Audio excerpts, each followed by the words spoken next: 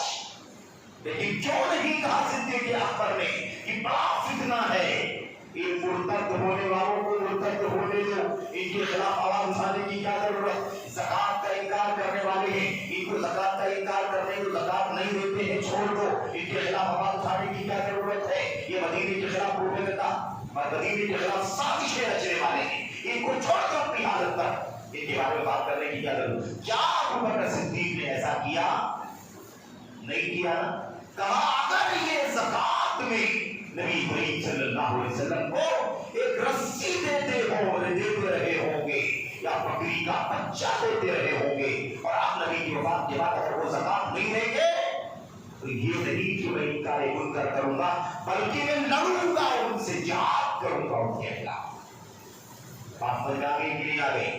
تو فتنے کا حوالہ دے کر کے منکر سے روکنے سے منع کرنے والے آپ کے ہمدرد نہیں ہو سکتے۔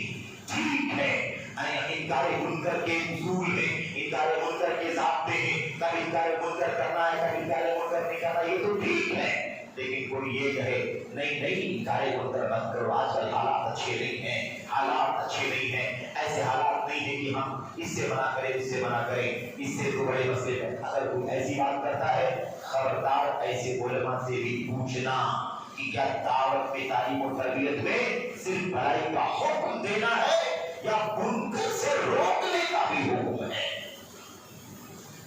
اب توحید کی بات کریں گے، شرک سے منع مت کرو، سنت کی بات کریں گے لیکن بدعت سے مت روکو، رافضیت سے، خارجیت سے، عقیدہ پرستی سے، ہے نا، انکار سنت سے، صحابہ کی توحید کرنے والوں کے خلاف مت بولو، انتشار پیدا ہوگا، اختلاف پیدا ہوگا اور آپس میں دوریاں پیدا، اس طرح کی بات کرنے والے۔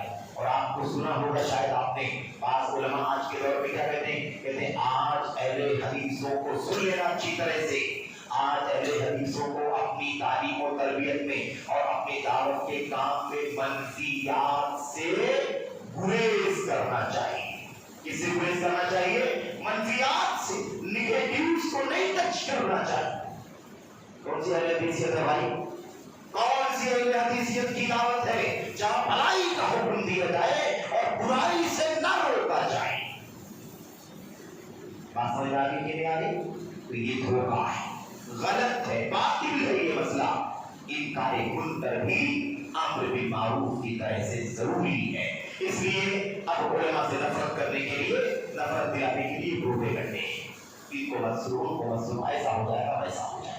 بہرحال تعلیم و تربیت کے دعوت کے مسائل میں سے ایک مسئلہ یہ بھی ہے کہ لوگ چھوٹے مسائل کو بڑا بنا دیتے ہیں اور بڑے بڑے مسائل کو ہضم کر لیتے ہیں۔ عقیدے کا مسئلہ ہے، اصولوں کا مسئلہ ہے، عقیدے کا مسئلہ ہے، اصولوں کا مسئلہ ہے، منہج کا مسئلہ، اس کی فکر نہیں کرتے۔ بات سمجھ آ رہی ہے کہ نہیں آ رہی ہے؟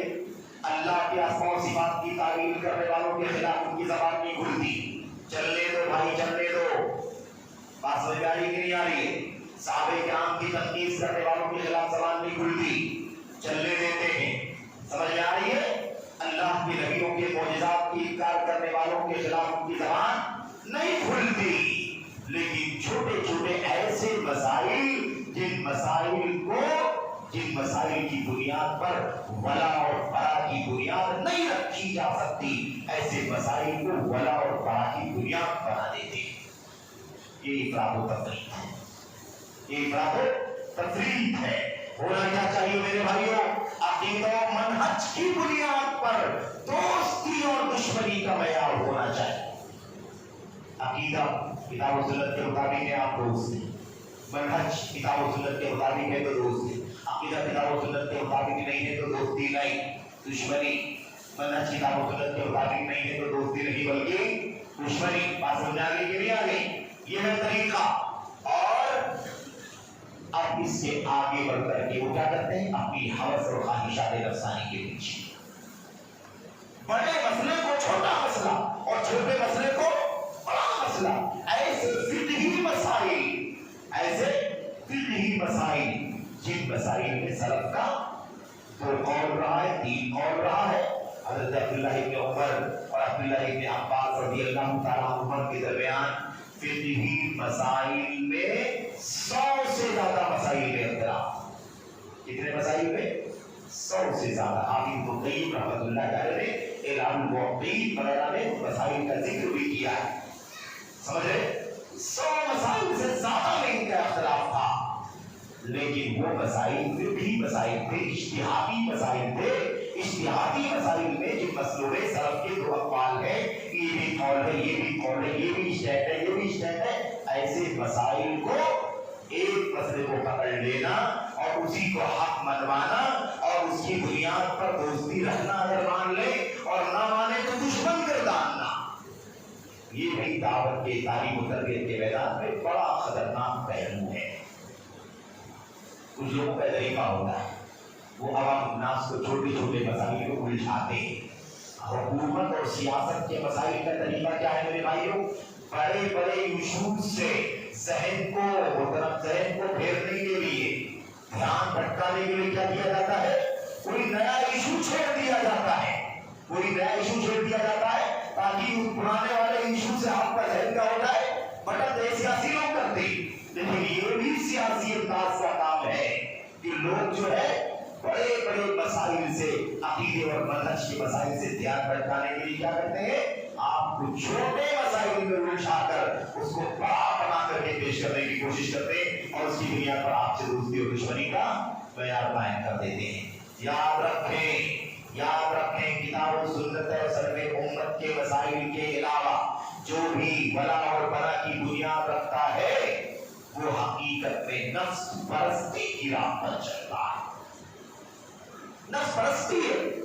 چھوٹے مسائل، جزوی مسائل، فرعی مسائل، فقہی مسائل کی بنیاد پر جو اجتہادی مسائل ہیں اور ایک سے زیادہ رائے موجود ہے، ایسے مسائل میں شدت اختیار کرنا اور ایک اجتہاد کو پکڑ کر کے بیٹھ جانا کہ یہی صحیح ہے، اگر آپ بھی اس کو مان لیں تو ٹھیک اور نہ مانے آپ کہیں کہ میرا موقف دوسرا ہے، تو آپ کو دشمن سمجھنا۔